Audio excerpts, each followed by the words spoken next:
how the park has changed.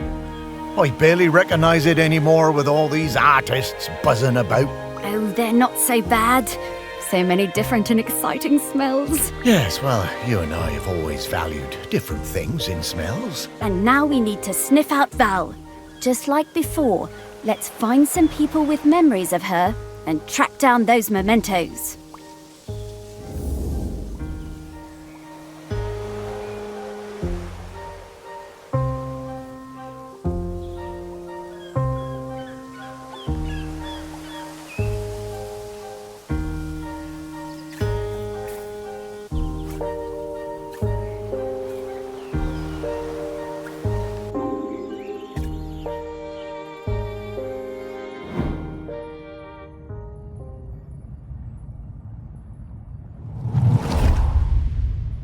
After my wife Penny's death, I struggled to find ways to spend time with my daughter. It had hit us both hard, but, stiff upper lip and all that. I always found it best to keep busy. Looking for something we could do together, I bought Valerie a set of paints. But she never even opened them. I was cross at first, but asked myself, what would Penny do? So I decided to let it go. Then one day I managed to talk her into coming into the park with me to paint some of the nature she loves so much. She wasn't very enthusiastic, but agreed to give it a try. It was a disaster. Valerie simply didn't have the temperament for painting. She had a huge, silly tantrum and threw all the paints away. I told her I wasn't having this kind of childish behavior, and I told her to stay in her room until she had calmed down.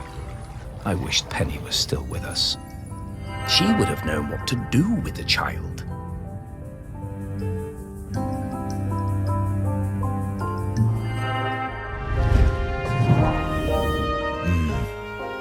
Very hard, that, to lose a parent. Was never going to be easy after her mum died, but he always did seem distracted with his fancy art projects.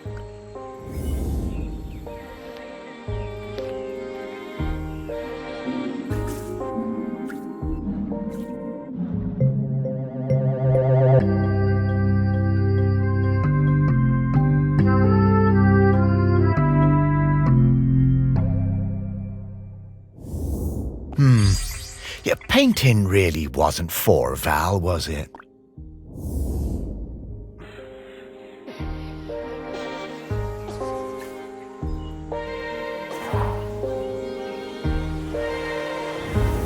I'm getting the scent of Grenkins again, Morris.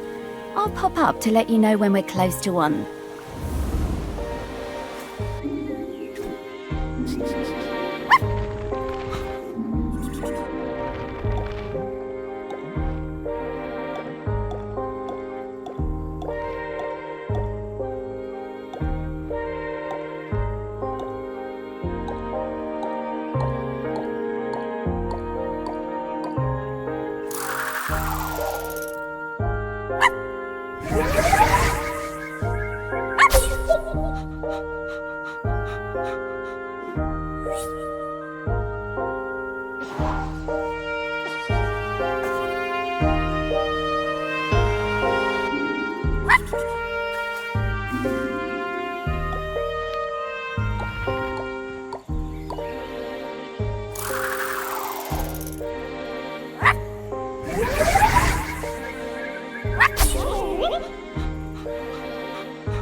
Gloves!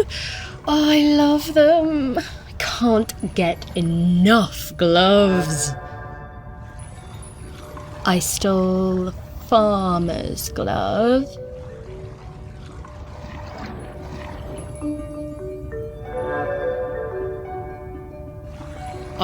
stole the fisherman's glove. I saw that girl out in my woods, riding that strange bumpy beast around again. She really seemed to love that awful creature. This was an opportunity I wasn't going to miss. Lovely gloves. I always did suspect there might be something in those rumours about camels on the island. All that time, and Val never let on. Bless you, Val.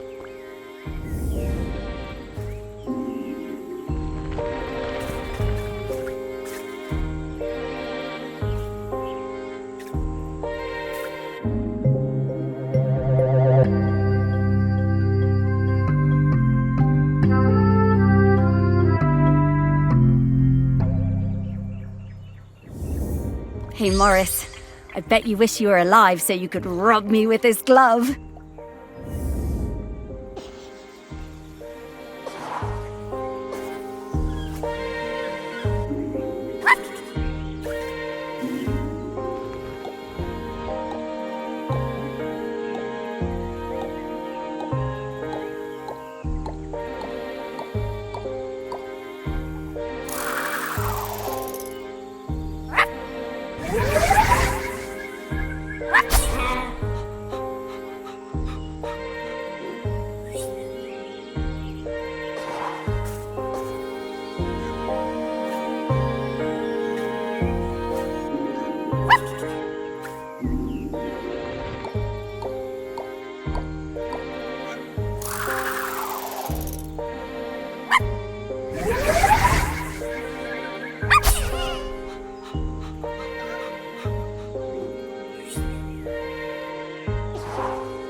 In the last summer, before our GCSEs, Val and me spent a lot of time together, usually wondering how we could get our hands on something to drink.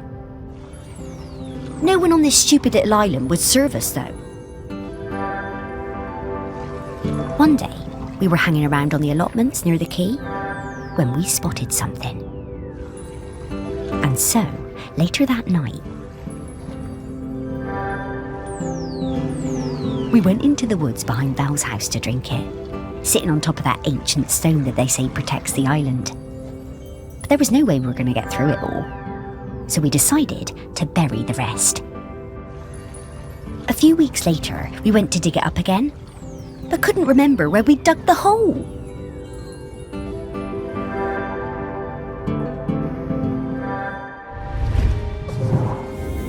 There is so much of our history buried on this island. Stories everywhere, right under your feet.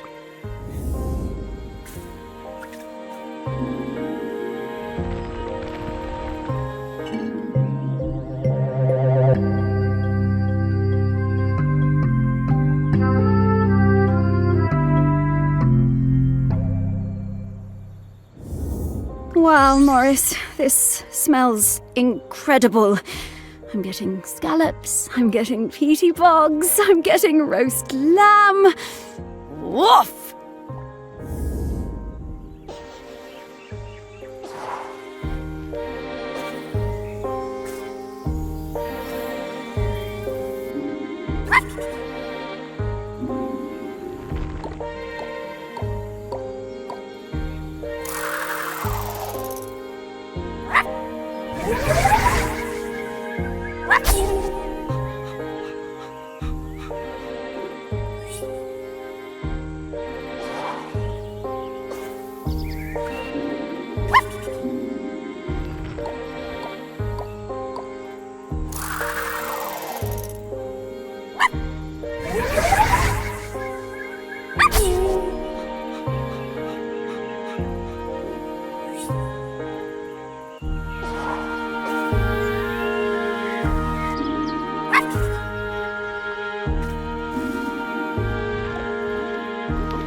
The famous sculptor Vernon Russet was working on a huge statement piece in my honor, a statue of a camel with my head. When I saw it, I felt quite uncomfortable, but I didn't want to upset him. Poor Vernon could be awfully temperamental, sinking into dark moods for days. The week before the public unveiling, Vernon had me visit the statue. He needed to make some final adjustments to the face. Valerie came along too. She looked like thunder. She hated that statue and wasn't afraid to show it. I couldn't help thinking how like her mother she was. When the statue was revealed, the nose was missing. Fortunately, we all managed to cover our surprise and act like nothing was wrong, so no one was any the wiser. Some fellow from the Times wrote a glowing review, so Vernon wasn't too glum about it. I'm pretty sure I know what happened to that nose. Aha, the old Outram spirit. Good for you, Valerie. Your mother would have been proud of you.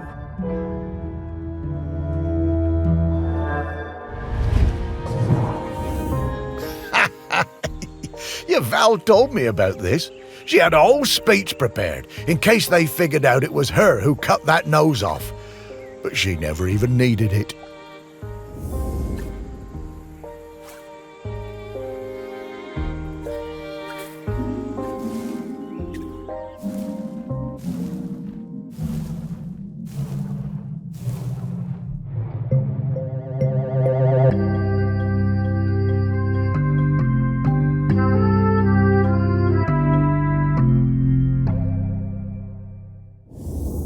Oh, this thing looks heavy. I'm surprised Val was able to even lift it.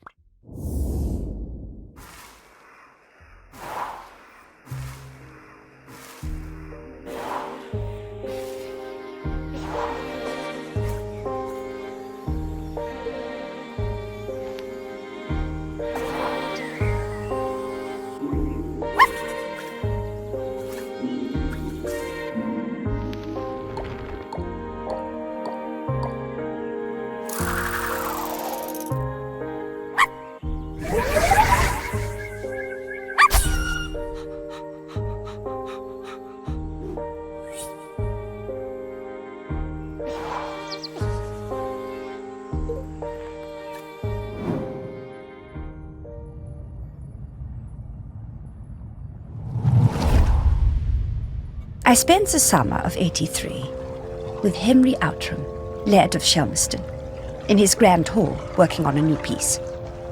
It was supposed to be about the volcano, but once I arrived, I found myself particularly taken by all the vales around the island. Henry was a delightful host, always excited to have us bright young artists around, and always ready with a charming question or a fortifying glass of something.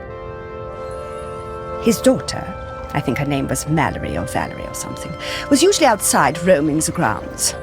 Henry said she was discovering herself and learning self-reliance through independent play. She seemed feral to me. One day, I came across the perfect finishing touch to my sculptural masterpiece, but it turned out to belong to the wretched child. I tried to explain to her why I needed it, but she snatched it away and walked off. I went to Henry, thinking he could make her give me the boat, but to my astonishment, Henry told me it was up to her if she wanted to give it to me. Henry called his daughter and we all talked about it. When Henry suggested that maybe I could buy the boat, her little eyes lit up. It cost me £200 for that little wooden boat, but well, it was worth it.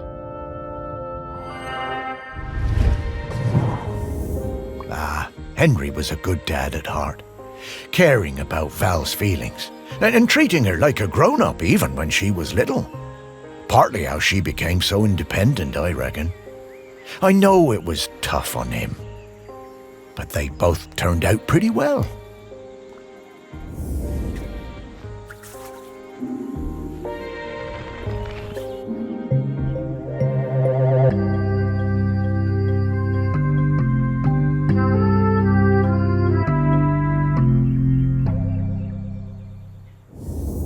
I wonder how many people even saw this.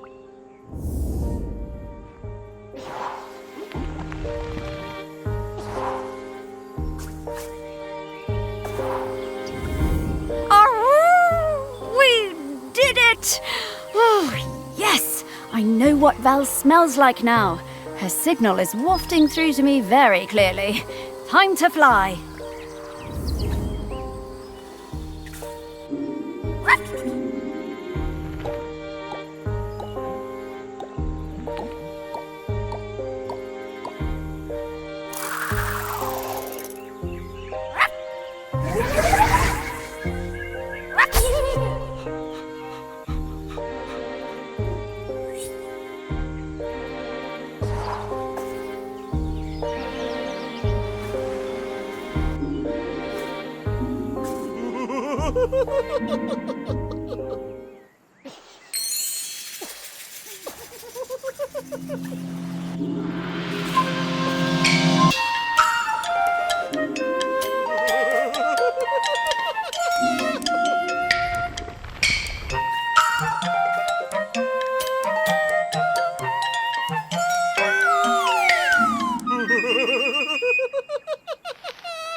Morris? Morris Lupton? Is that really you? And Sparky? Val! Oh, it's so good to see you again. You too. You're looking very, Dead? yeah. But quite good, considering. Hello, Val. And Sparky talks now. Death certainly has been strange. What brings you by? Well, we're trying to find a replacement custodian. You've surely seen the volcano. Oh, yes. Poor Aggie. Must be very tired. Aggie? Aggie is the current custodian. Oh, well then, yes. We were hoping you might replace Aggie. Oh, Morris. That's some ask. Oh, you can do it, Val. I'm flattered, but those are enormous shoes to fill. And I'm not like you, Morris. I don't love this town like you do. And if I'm being honest, I can't abide all those arty types and mainlanders tromping around. I can't speak for them. This job isn't for me. Oh, well, I'm sorry to hear that, Val. But, well, I understand. Thank you. It's been so nice to see you again. You too, Val. Sparky, I'd love to spend some more time chatting with Val. Oh, I'm sorry, Morris. We really need to keep this search up. That volcano is looking dire. Come back later, Morris. I'll be here. Oh, well, all right, Val. I'll find you later. Goodbye.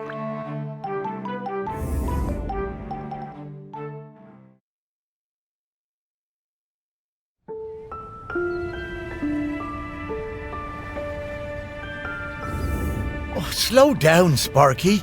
I need to get some things straight. No time, Morris. We need to find the next prospect. Well, it's just that I don't quite understand what we're doing. We're looking for the custodian. Well, I get that bit, Sparky, but what does the custodian have to do exactly? Oh, well, it's hard to explain with your human words, but, the custodian kind of mingles with the island, becomes a part of it. A part of the rock, the volcano. Yes, the rock, and the sea, and the animals, and plants. The custodian becomes a part of all of these things. It becomes part of the island spirit. And you give up being a ghost. Yeah, well, a walking around talking kind of ghost. Stop being someone who can go into the West. It's quite a sacrifice. Oh, wow. Well, no wonder Val doesn't want to fill those shoes.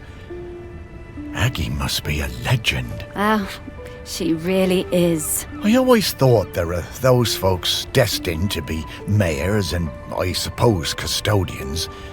And then there are people like me and Val, destined for smaller lives. What? Small? Morris, your heart is as big as the island. Everyone knows that. I suppose I'm more like one of those island oddities in the museum. Yeah, and they were always the visitors' favourites. Now, we need to move on. Next up is Ogden Beckett, in the Old Town. Ogden it is. I'm right behind you, Sparky.